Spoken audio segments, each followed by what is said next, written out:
Hello everyone, and welcome to Whispering Woods.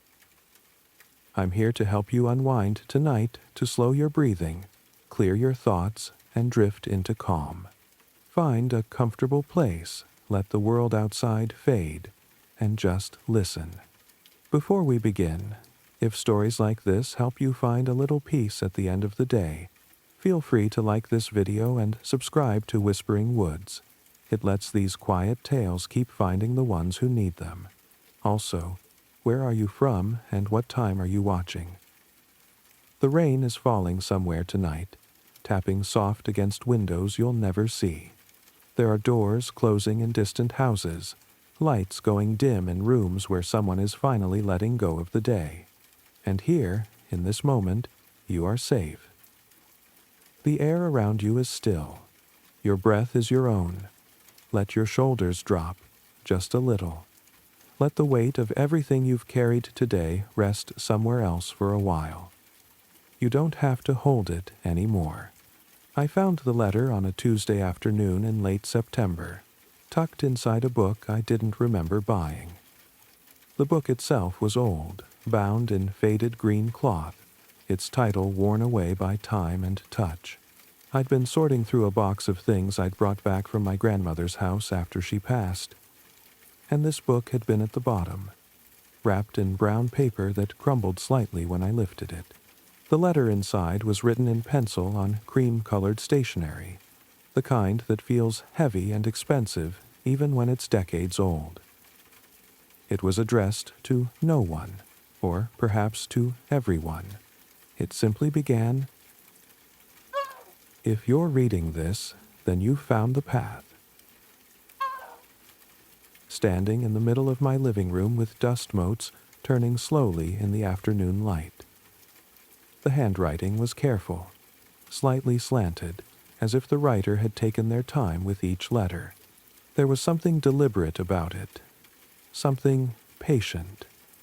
I turned the page over, but there was nothing on the back, just that one sentence, and then my grandmother's name signed at the bottom.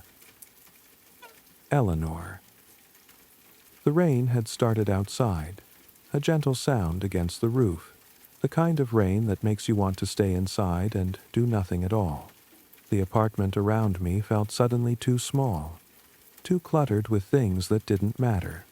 I looked at the boxes still stacked against the wall, the remnants of my grandmother's life waiting to be sorted, catalogued, distributed, or discarded. I'd been putting it off for weeks, finding excuses, telling myself I was too busy, too tired, too overwhelmed. But the truth was simpler than that. I wasn't ready to say goodbye. Not yet. Not when there were still so many questions I'd never asked, so many conversations we'd never had. I hadn't known my grandmother well in her later years. She'd moved to a small coastal town when I was in college, and our visits had been infrequent, punctuated by long silences and cups of tea that grew cold between us. She was kind, but distant, as if her thoughts were always somewhere else, somewhere I couldn't follow. When she died, she left me her house, a narrow 2-story cottage perched on a hill overlooking the sea. I'd spent a week there, sorting through her things, packing up books and dishes and faded photographs of people I didn't recognize. The house had smelled like salt air and old paper, and at night I'd lain awake listening to the wind move through the rooms like a living thing. The letter didn't explain anything. It didn't tell me where the path was or what I would find if I followed it. But something about those words settled into my chest, a gentle insistence, as if my grandmother were sitting beside me, waiting for me to understand. I folded the letter carefully and placed it back inside the book. Then I stood up, walked to the window, and looked out at the rain. It was falling steadily now, blurring the world beyond the glass, turning everything soft and indistinct. I thought about the cottage by the sea, about the boxes I'd left unpacked in the spare room. I thought about my grandmother's handwriting, the careful loops and careful spaces, and I decided, without quite knowing why, that I would go back. The decision felt both impulsive and inevitable, as if some part of me had been waiting for permission to return, for a reason to leave behind the routines and obligations that had been holding me in place. I looked around my apartment, at the dishes in the sink, and the laundry piled on the chair, and the stack of unopened mail on the kitchen counter. None of it mattered. Not really. Not compared to the quiet pull I felt toward that cottage, toward whatever my grandmother had left for me to find. I made the decision quickly after that. I called my work and told them I needed to take some time off, that there was a family matter I needed to attend to. They were understanding, or at least they pretended to be. I packed a bag with clothes and books and the few things I thought I might need. I watered my plants, took out the trash, locked the door behind me, and then I got in my car and started driving north, toward the coast, toward the cottage, toward whatever was waiting for me there. The drive took most of the day. I left early in the morning, the sky still gray with the memory of night, and followed the coast road north. The rain had stopped, but the air was damp and cool, carrying the scent of wet earth and pine. The road wound through forests and along cliff sides, offering glimpses of the ocean far below, gray and restless beneath the clouded sky. I passed through small towns that seemed half asleep, their streets empty, their shops dark. I stopped once for coffee at a roadside diner, where an older woman with kind eyes refilled my cup without asking and told me the weather would clear by evening. I thanked her, left a generous tip, and continued on.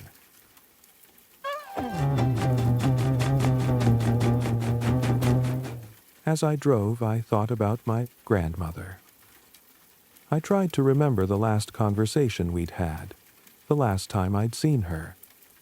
It had been at Christmas, almost 2 years ago. I'd driven up for the day, stayed for dinner, and left before dark. We'd talked about small things, safe things, the weather, the food, the decorations she'd hung on the tree, but we hadn't talked about anything real, anything that mattered. I'd been distracted, checking my phone, thinking about work, about the life I'd left behind in the city. I hadn't known it would be the last time. I hadn't known to pay attention, to listen, to ask the questions that were now impossible to ask. The regret sat heavy in my chest as I drove. I thought about all the times I could have visited and didn't, all the phone calls I could have made but put off until later. Later, that dangerous word, that promise we make to ourselves, thinking there will always be more time. But there isn't always more time.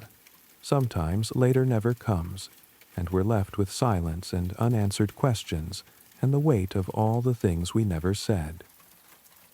The cottage looked exactly as I'd left it. The paint was still peeling slightly around the window frames, the garden still overgrown with wild roses and tall grass. I parked in the gravel driveway and sat for a moment, listening to the engine tick as it cooled.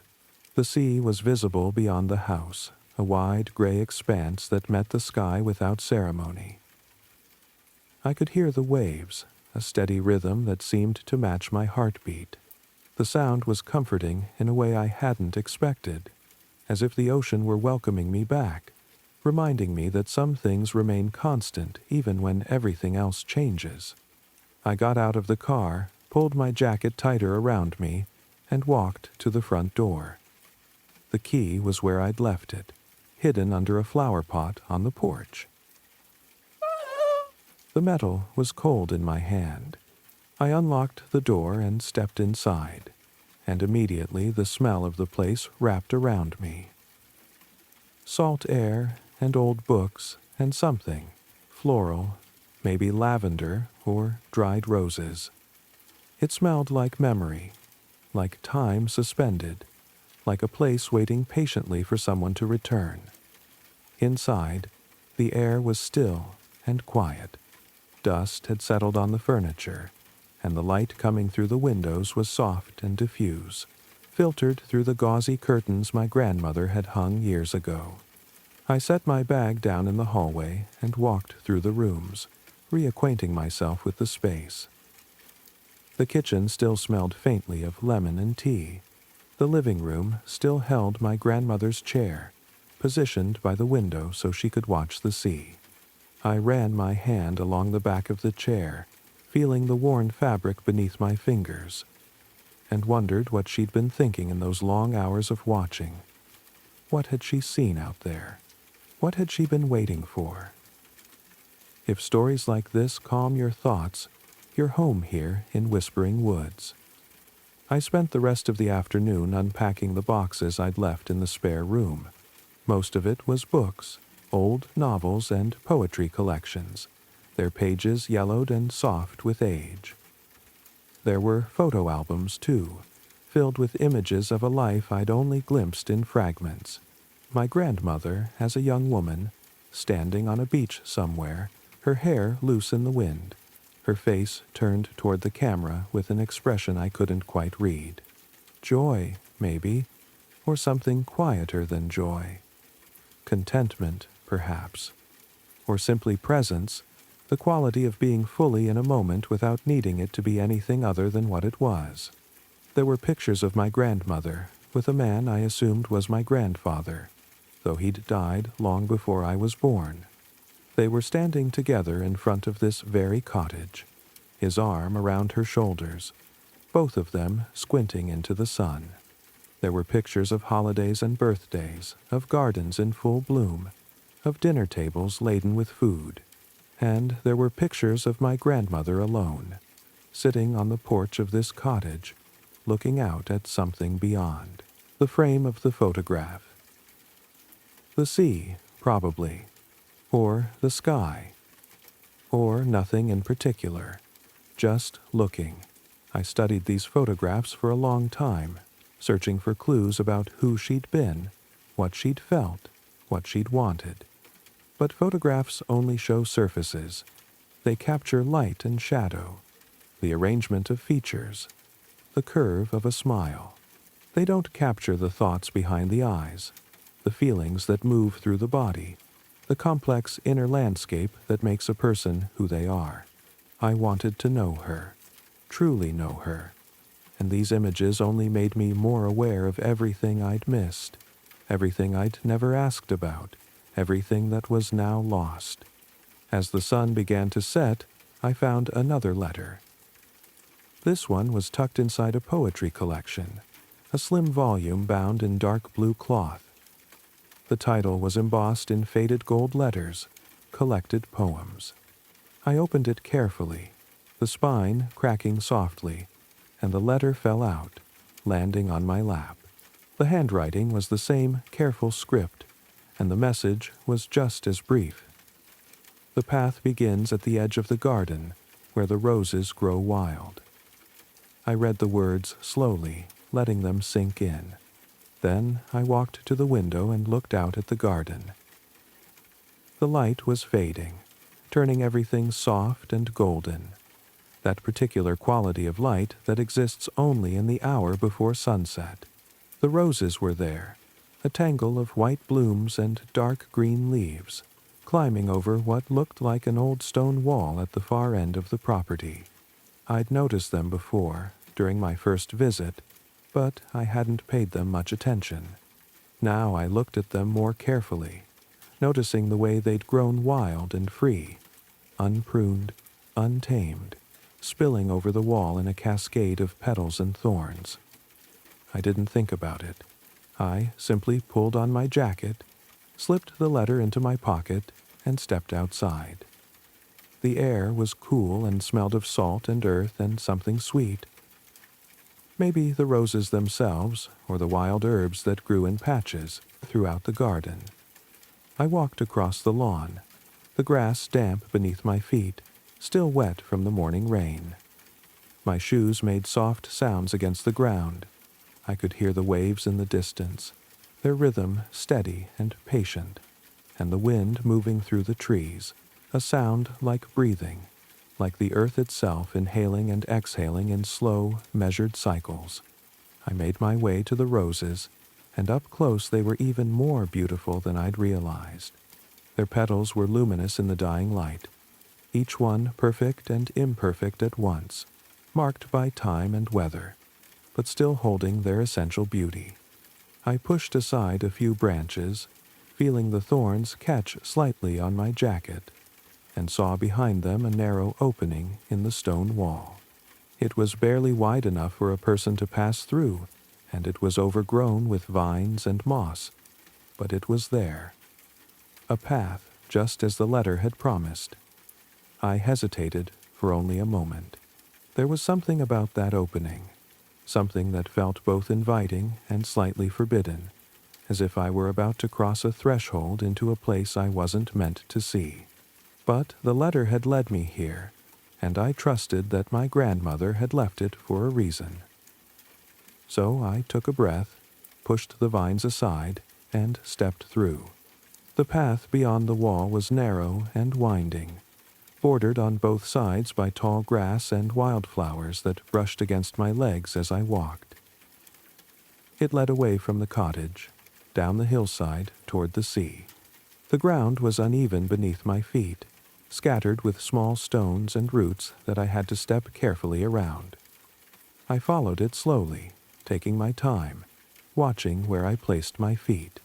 The light was fading quickly now, the sky turning from gold to deep blue, and I knew I should probably turn back, return to the cottage before it got too dark.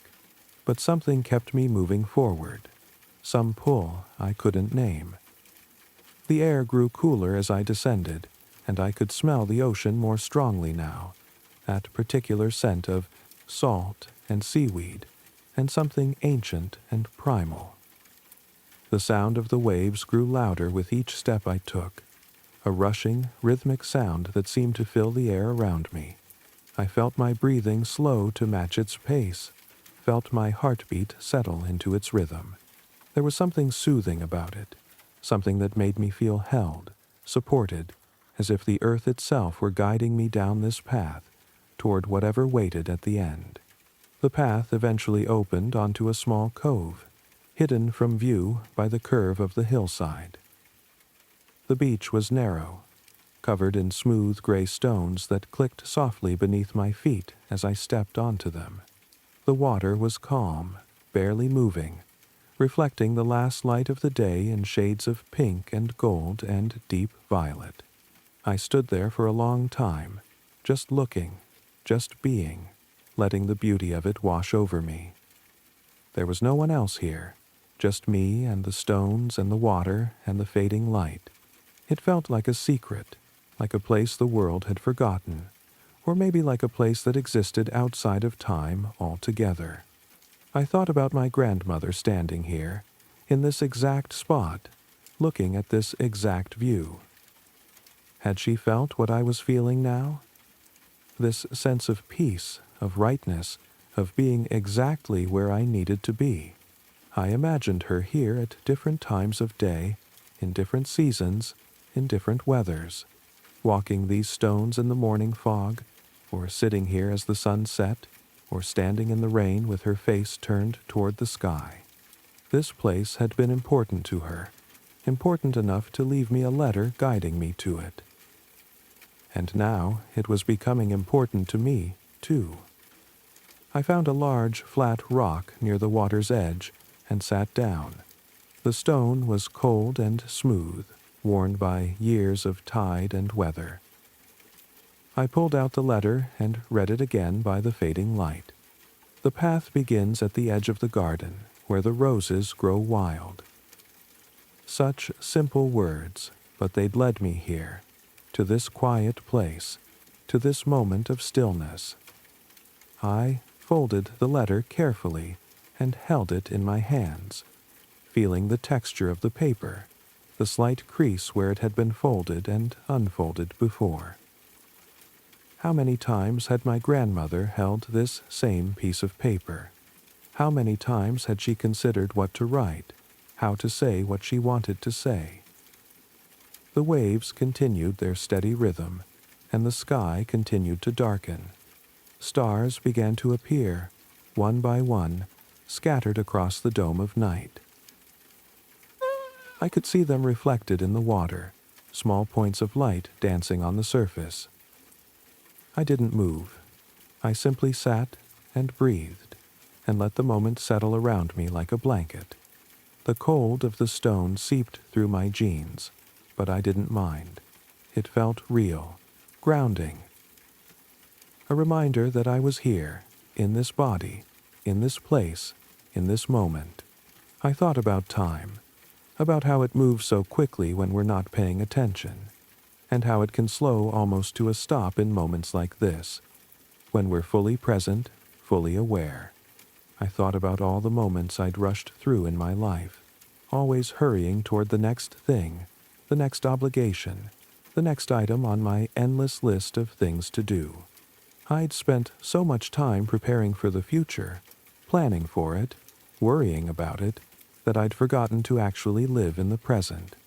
And now, sitting on this stone in this cove, I realized how much I'd been missing. When I finally stood to leave, my legs were stiff from sitting, and the sky had turned to full darkness, the stars bright and clear overhead. I walked back slowly, using the flashlight on my phone to illuminate the path. The cottage glowed softly in the distance, a single light I'd left on in the kitchen casting a warm, yellow rectangle onto the garden. It looked welcoming, like a beacon, like home. And for the first time in a long time, that word felt true. Home. Not just a place to sleep or store my things, but a place where I belonged, where I could rest. You're listening to Whispering Woods, where every night brings another quiet tale. Inside the cottage, I lit a fire in the living room fireplace. The wood I found stacked beside the hearth was dry and caught easily, and soon flames were dancing and crackling, casting warm light across the room. I sat in my grandmother's chair and watched the fire, feeling the warmth of it on my face, listening to the snap and pop of the burning wood. The flames cast dancing shadows on the walls, and I watched them, mesmerized, feeling something like peace beginning to take root in my chest. I thought about what came next. I had no plan, no schedule, no deadline for when I needed to return to my regular life. I could stay here as long as I wanted, following whatever paths my grandmother had left for me, discovering whatever she wanted me to see. The thought was both liberating and slightly terrifying. I'd spent so much of my life following schedules, meeting expectations, doing what was expected of me. The idea of having this kind of freedom felt unfamiliar, like a language I'd once known but had forgotten how to speak. But I was here now, and there was nothing pulling me back, nothing demanding my immediate attention. So I decided to stay, to see where this path led, to follow my grandmother's letters wherever they took me.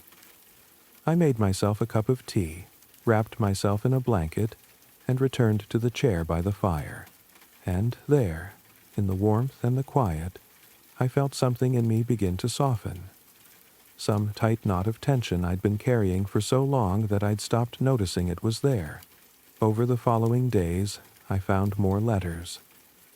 They appeared in unexpected places, tucked into books and hidden in drawers, folded into pockets and slipped between dishes.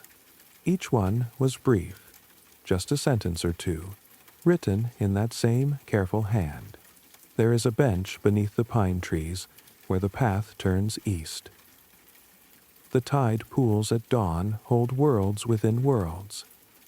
Listen to the wind. It carries stories from places you've never been. Garden shed, behind the old pots, you'll find something that was waiting. I followed each instruction, each gentle suggestion. I found the bench beneath the pine trees, weathered and gray, positioned to overlook a valley filled with wildflowers that swayed gently in the breeze. I sat there for an hour, maybe more, just watching the flowers move, watching the patterns they made, the waves of color that rippled through them like water.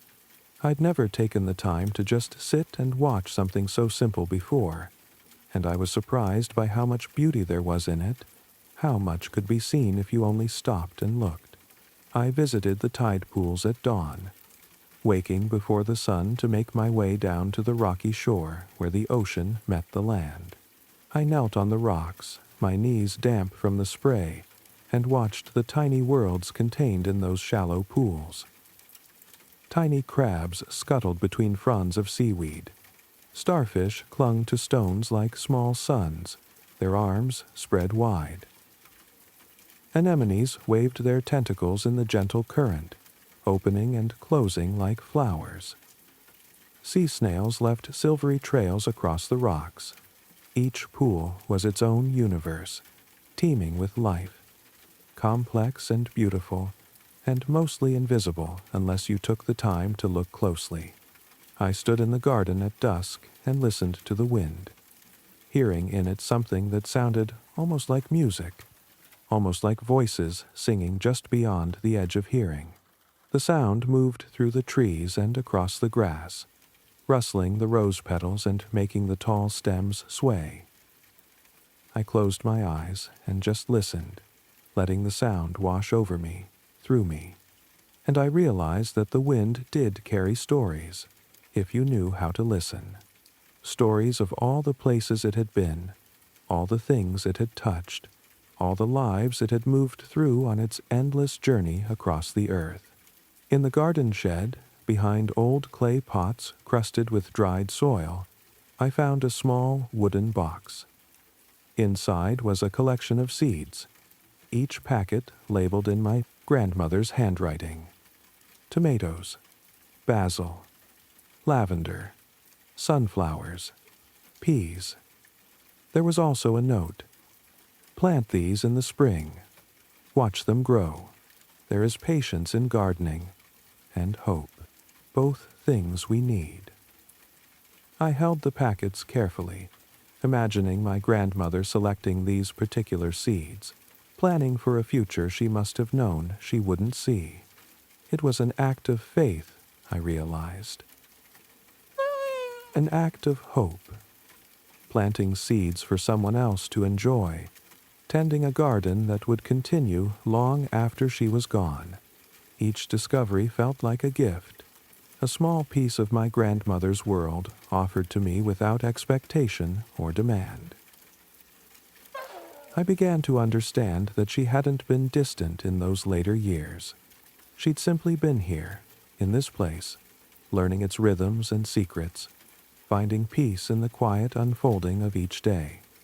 And now she was sharing it with me, one letter at a time, one path at a time, giving me what she'd found, what had helped her, what had brought her peace. I started keeping a journal, writing down what I found and how it made me feel. The words came easily, flowing onto the page as if they'd been waiting inside me all along. I wrote about the cove and its smooth stones, about the bench beneath the pines, about the way the light fell through the kitchen window each morning, soft and golden. I wrote about the tide pools and the seeds and the way the wind sounded in the garden. I wrote about my grandmother, too, about the questions I'd never asked her, the conversations we'd never had. And in writing, I felt something shift, some old grief beginning to soften into something gentler, something I could carry without pain.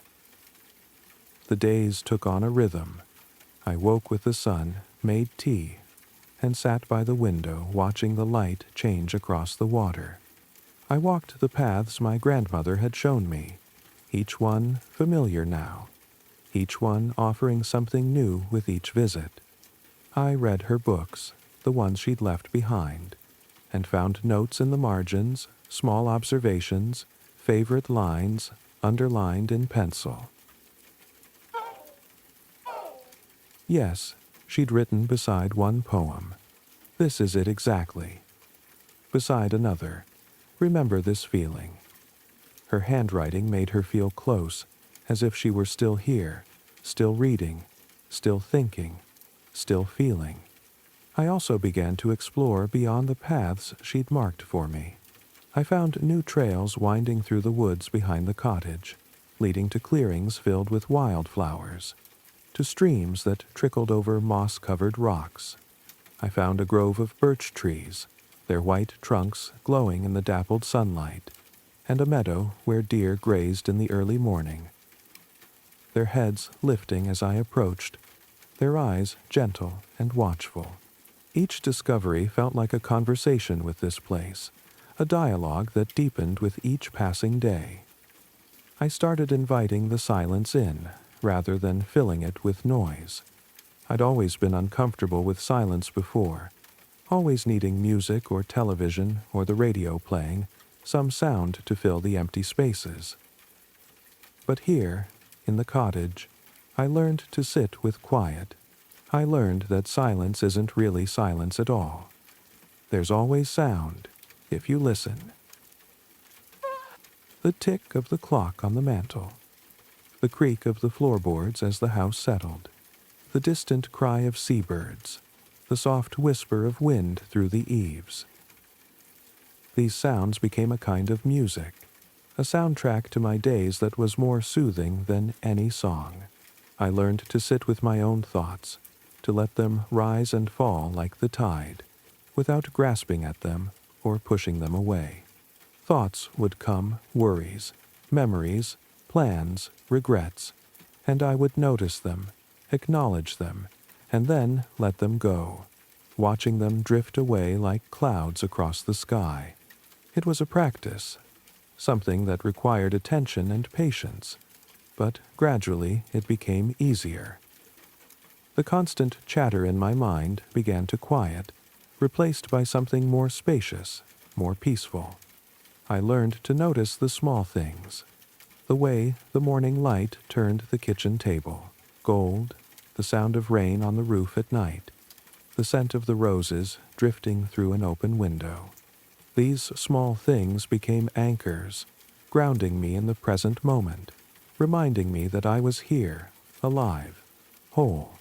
They became treasures, small, perfect moments that I collected and held, building a store of beauty and peace that I could draw on whenever I needed it.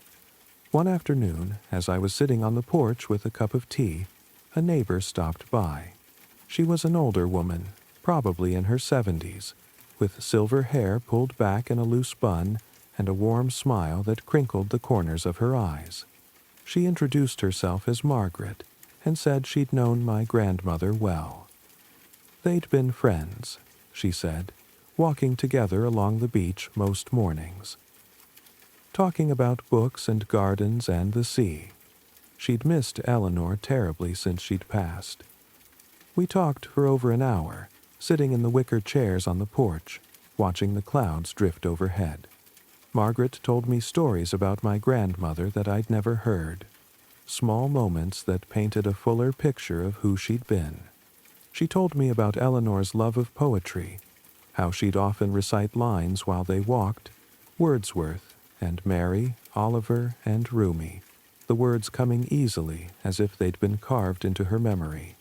She told me about the garden, how Eleanor had spent hours tending the roses, coaxing them to grow despite the salty wind, talking to them softly as she pruned and watered and mulched. She told me about the letters, too. Apparently, Eleanor had written them over the course of several years, revising and refining each one, wanting to get the words just right. She'd shown some of them to Margaret, asking for her opinion, wondering if they were too cryptic or too obvious, too much or not enough. Margaret had encouraged her, had told her they were perfect, that whoever found them would understand. She wanted you to find this place on your own terms, Margaret said, her eyes kind and knowing.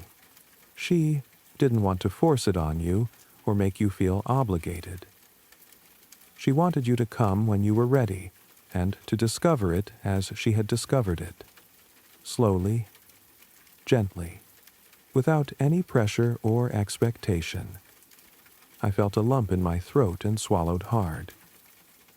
"I'm glad I came," I said quietly.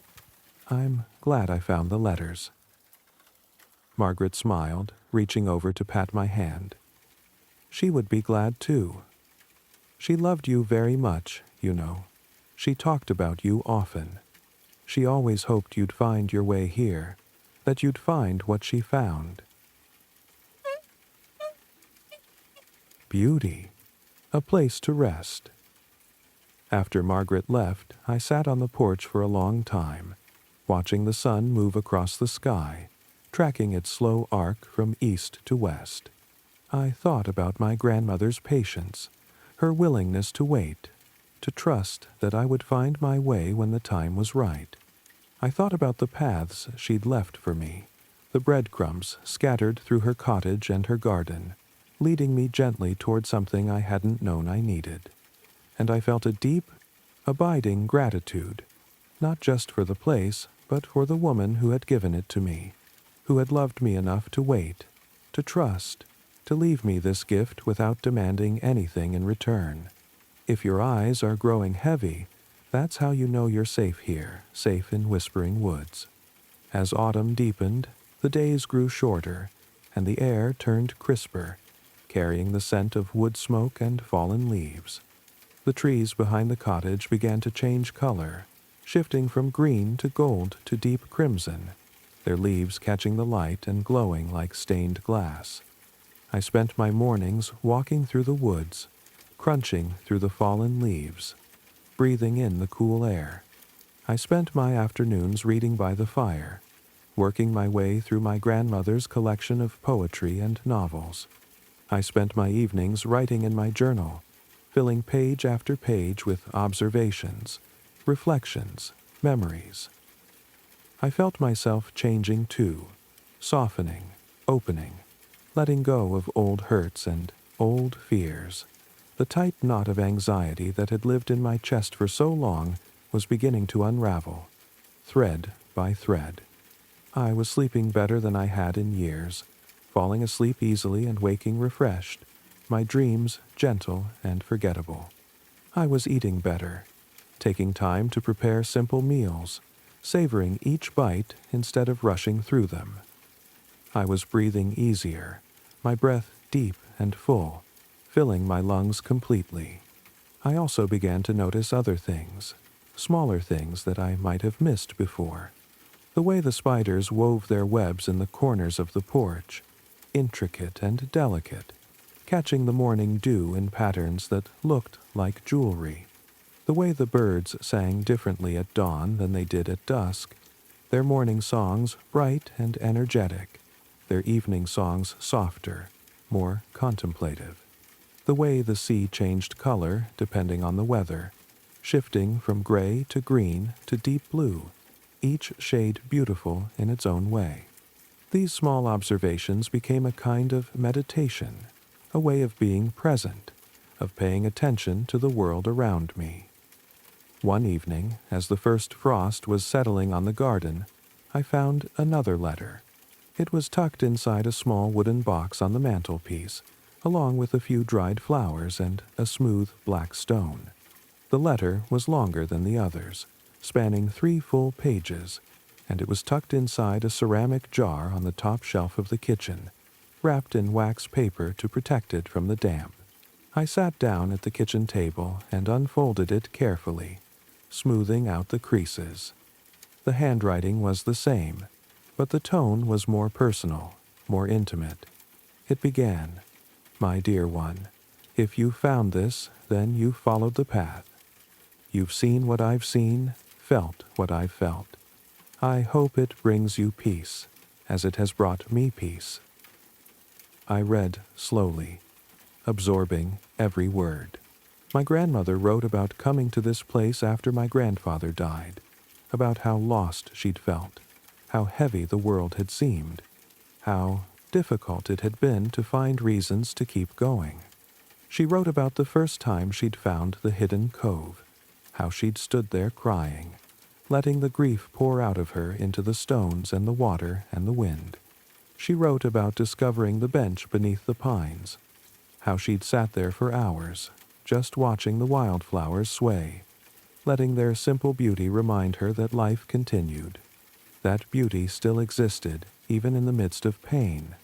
She wrote about the tide pools that bloomed with life each morning, about how watching those tiny creatures go about their lives had helped her remember that she, too, was part of something larger, part of the great web of life that connected everything.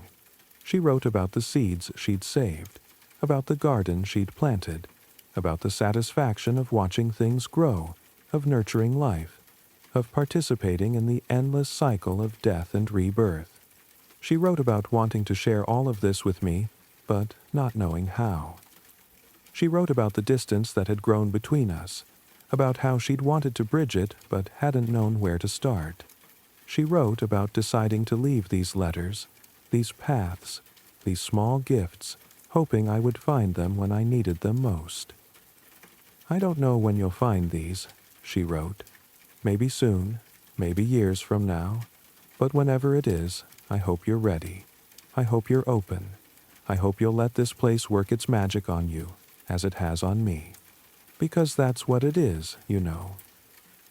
Magic.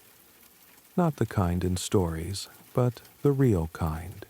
The kind that happens when we slow down enough to notice. The kind that happens when we open ourselves to beauty and wonder, and the simple fact of being alive." Tears slipped down my cheeks as I read. I hadn't realized how much I'd needed this, needed to know that she'd thought of me, that she'd wanted me to have this gift, that she'd understood what I would need even before I knew it myself. I wiped my eyes and continued reading. The letter ended with a simple instruction. "There is one more place I want you to see. Follow the path beyond the cove, over the rocks, to where the headland juts into the sea. Go at sunset.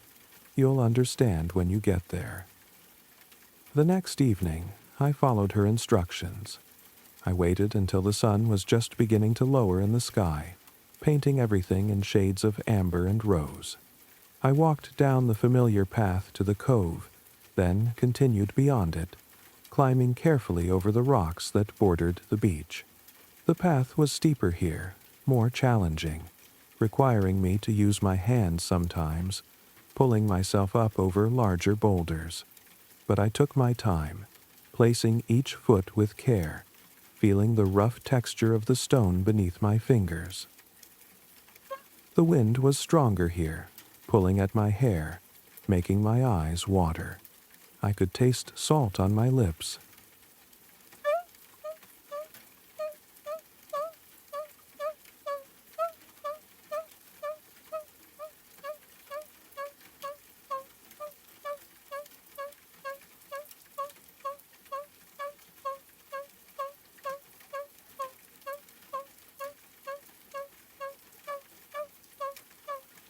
Above me, gulls wheeled and cried, their voices sharp and wild. I felt small in the best way, aware of my place in this vast landscape, part of it rather than separate from it. When I reached the headland, I understood immediately why my grandmother had wanted me to see this place. The view was extraordinary. From here, I could see the entire coastline stretching in both directions, a curve of cliffs and beaches and forested hills meeting the endless expanse of ocean. The water was deep blue, almost purple, and the sky above it was on fire, with color, brilliant oranges and pinks, and deep crimsons bleeding together in a display that took my breath away. And there, at the very edge of the cliff, was a small stone cairn, carefully built, each rock balanced on the next with precision and care. It looked ancient and new at once, timeless, a marker left by countless people over countless years, each one adding a stone, each one leaving a mark, each one saying, I was here. I existed. I saw this beauty, and I wanted to remember it. I knelt down beside the cairn and saw that tucked beneath the top stone was another letter, protected from the weather by a small tin box. I opened it carefully. The letter inside was brief, just a few lines. This is where I come to remember love and loss, and the beauty that remains. I hope you'll come here too. I hope you'll add your own stone to this pile, your own memory to this place. You are not alone. You never have been. All of us who have stood here, all of us who have built this cairn stone by stone, we are connected by this moment, by this beauty, by this simple act of remembering. I sat down on the grass beside the cairn and watched the sun sink toward the horizon. The colors intensified as it descended, becoming almost unbearably beautiful, a riot of light that seemed to set the sky itself on fire. The clouds glowed from within, edged with gold and crimson. The water reflected it all, becoming a mirror of flame. I sat very still, hardly breathing, trying to absorb it all, to hold this moment in my memory forever. I thought about my grandmother standing here, building this cairn stone by stone, leaving this message for me to find. I thought about all the paths I'd followed, all the small wonders I'd discovered, all the ways this place had changed me. And I realized that this was her gift, not just the cottage, not just the beauty of this place, but the reminder that even in grief, even in loss, there is still something worth seeing, still something worth feeling, still something worth holding on to. I picked up a smooth gray stone from the ground beside me and turned it over in my hands, feeling its weight, its cool surface, the way it fit perfectly in my palm. I stood and placed it carefully on top of the cairn, balancing it just so, adding my stone to the pile, my memory to this place. It held, settling into place with a soft click. I stood back and looked at it, my stone among all the others, part of this small monument to beauty and memory and the human need to mark our passing through this world. I whispered a quiet thank you to the wind, to my grandmother, to this place that had held her and now held me. Then I sat back down and watched as the sun finally disappeared below the horizon, leaving behind a sky full of stars and a sense of peace so deep it felt like coming home to a place I'd never left. That night, I returned to the cottage and sat by the fire, writing in my journal. I wrote about the cairn, about the letter, about the way the sunset had painted the world in impossible colors. I wrote about grief and healing, about the paths we follow and the ones we leave behind for others. I wrote about gratitude for this unexpected gift, for these quiet days by the sea, for the grandmother who had known what I needed before I did. And I wrote about hope, about the future, about the possibility of carrying this peace with me wherever I went. In the weeks that followed, I settled into an even deeper rhythm. I woke with the sun, made tea, and sat by the window watching the light change across the water, noticing how the angle shifted slightly each day as the season progressed. I walked the paths my grandmother had shown me, each one familiar now, each one offering something new with each visit. The cove looked different depending on the tide, sometimes covered in water, sometimes revealing tide pools I'd never noticed before. The bench beneath the pines looked different depending on the light, sometimes dappled with shadow, sometimes bathed in full sun. Everything changed, and yet everything remained essentially the same. I added stones to the cairn on the headland, building it higher, adding my own memories to hers. Sometimes I brought stones from the beach below. Sometimes I found them on the path itself, as if they'd been waiting for me. Each stone felt significant, each one a marker of a moment, a feeling, a realization. I built the cairn with intention, with care, with love. I also began to explore beyond the paths my grandmother had marked for me. I found a small waterfall hidden in the woods, where the stream tumbled over moss-covered rocks into a clear pool. I found an old stone foundation, all that remained of some long-ago structure, now reclaimed by forest, trees growing through what had once been rooms, their roots breaking apart the old stone. I found a meadow that in spring must be filled with wildflowers, but which now in autumn held only golden grasses that waved in the wind like water. Each discovery felt like a gift, like the land itself was revealing its secrets to me. I felt welcomed here, accepted, as if I belonged to this place as much as it belonged to me. I began to understand what my grandmother had meant about magic. Not the kind in stories, but the real kind. The kind that happens when we slow down enough to notice the extraordinary in the ordinary. The kind that happens when we open ourselves to beauty and wonder and the simple fact of being alive. Before you drift off, remember to follow Whispering Woods for tomorrow's story. I started reaching out to people I'd lost touch with, calling old friends, writing letters to distant family members. I told them about the cottage, about the paths, about the peace I'd found here. Some understood immediately. Others were puzzled, asking when I was coming back, when I was returning to my real life. But I realized that this was my real life now, or at least as real as anything else. Maybe more real, because I was fully present in it. Fully engaged, fully alive. Margaret became a regular visitor. She'd stop by once or twice a week, bringing fresh bread or vegetables from her garden, sitting with me on the porch or by the fire, sharing stories about my grandmother. Through her, I learned more about Eleanor than I'd ever known when she was alive. I learned about her sense of humor, sharp and dry.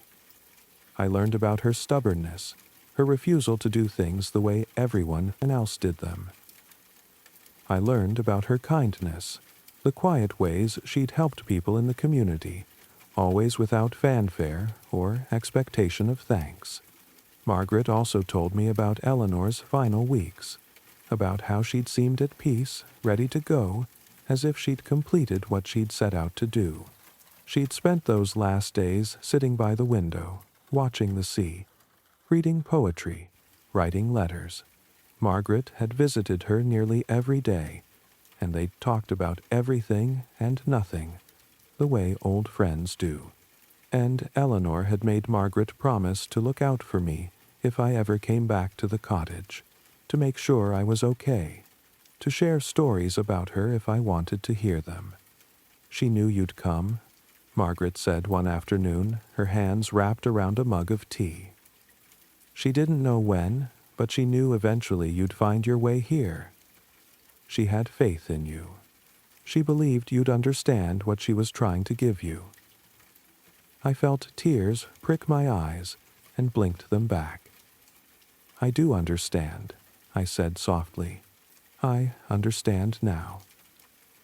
One morning in late November, I woke to find the first snow falling. Not much, just a light dusting that coated the garden and the trees in white, transforming everything into something out of a fairy tale. I dressed warmly and went outside, walking through the quiet woods, hearing the snow crunch softly under my boots. The world felt muted, peaceful, as if someone had wrapped it in cotton wool. My breath made small clouds in the cold air. My cheeks stung from the cold, and I felt wonderfully, perfectly alive. I walked to the cairn on the headland and found it covered in snow, the stones white and round like a small mountain.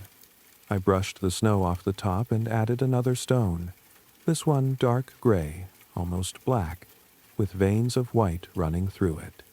I stood there for a long time, looking out at the gray sea, at the snow falling gently from the gray sky, at the world reduced to simple shapes and soft colors.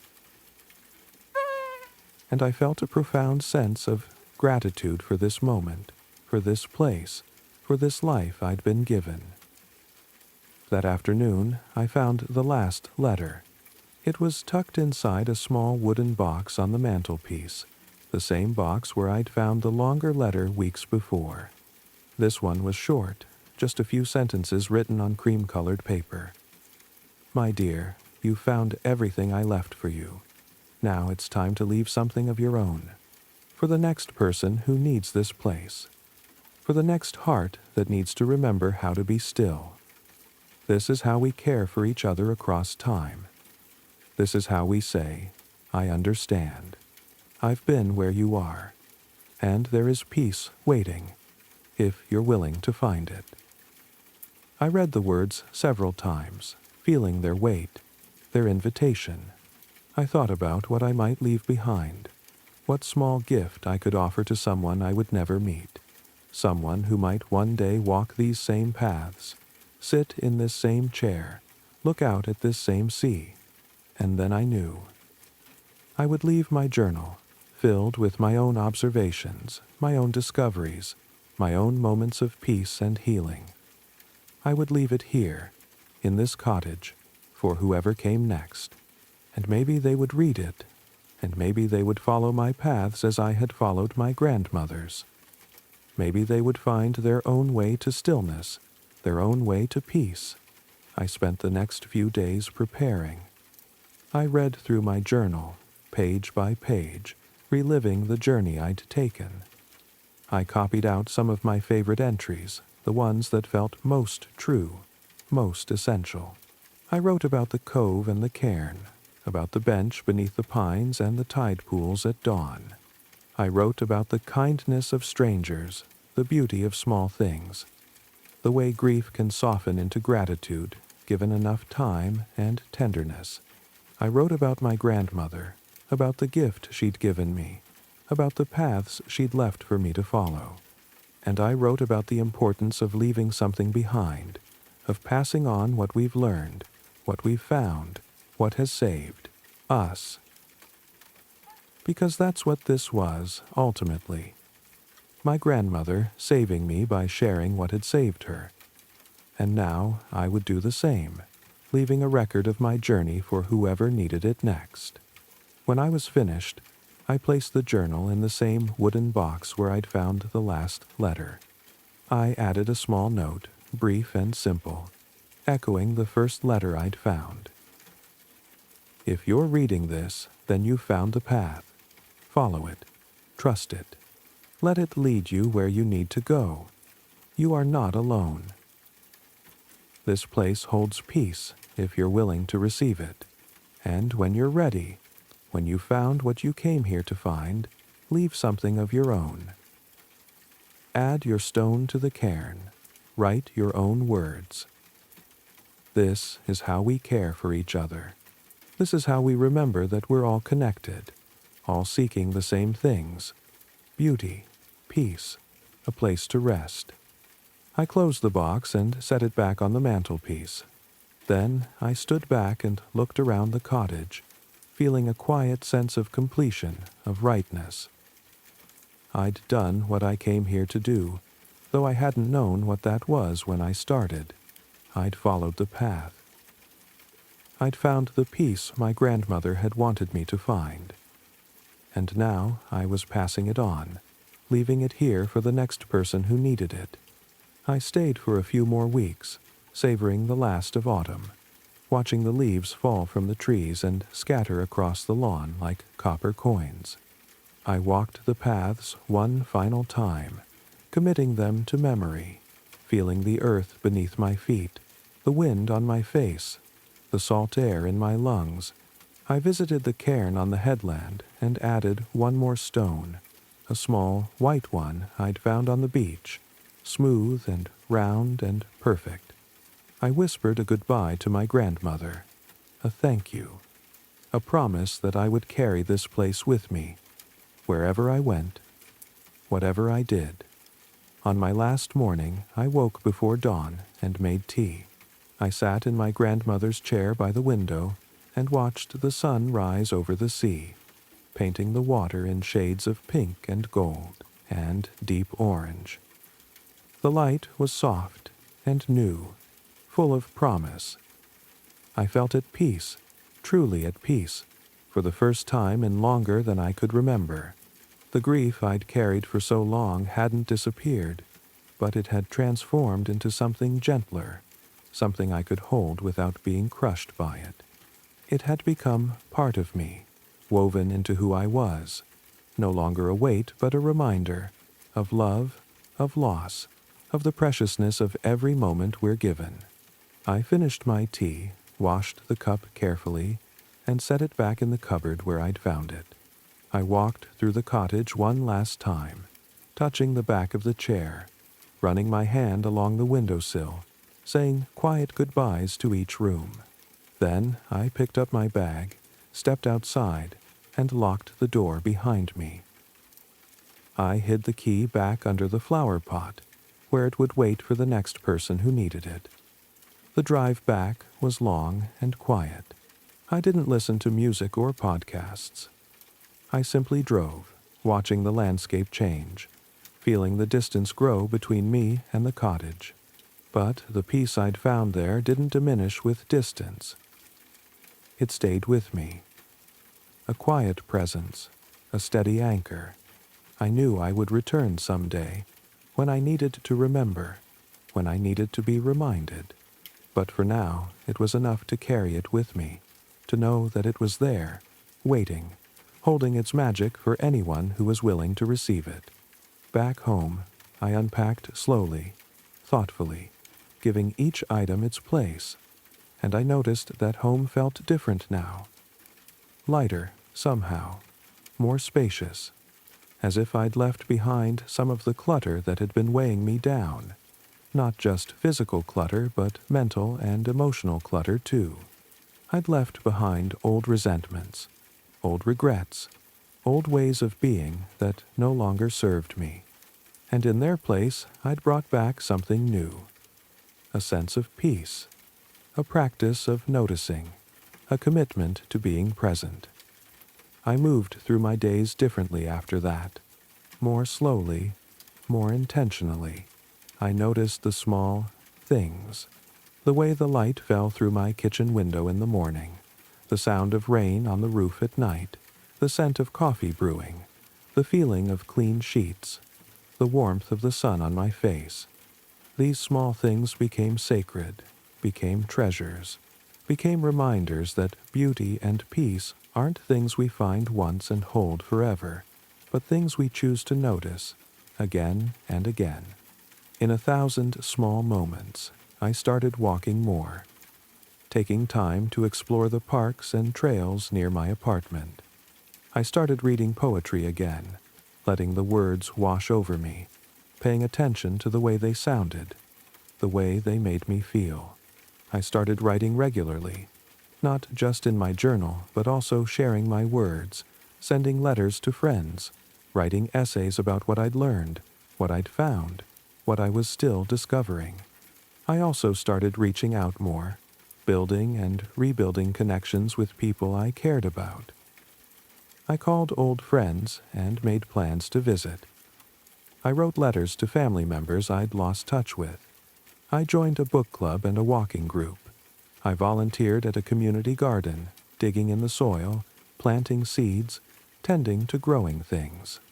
And in all of these connections, I found that peace multiplied rather than diminished. That sharing it, offering it, passing it on, only made it stronger. Months passed. The seasons changed. Winter came and went.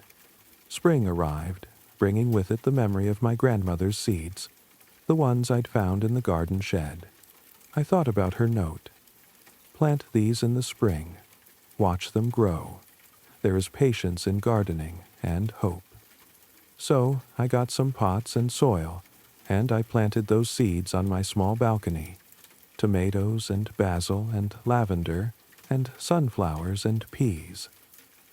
I watered them daily, watched them sprout, tended them as they grew, and in that tending, I found what my grandmother had promised: patience and hope, the satisfaction of nurturing life, of participating in growth. I returned to the cottage twice more that first year, each time finding it exactly as I'd left it, waiting patiently, holding its quiet magic. I walked the paths, visited the cairn, read through my old journal entries that I'd left behind. Each visit renewed me, reminded me of what mattered, what was true, and each time I left, I added something new to the wooden box on the mantelpiece: a pressed flower from the garden, a smooth stone from the beach, a small note with a new observation, a new path I'd discovered, a new moment of beauty I wanted to share. Because I understood now what my grandmother had been trying to teach me. That peace isn't something we find once and hold forever. It's something we cultivate, day by day, moment by moment. It's something we choose over and over, in 1,000 small ways. It's in the morning light and the evening silence.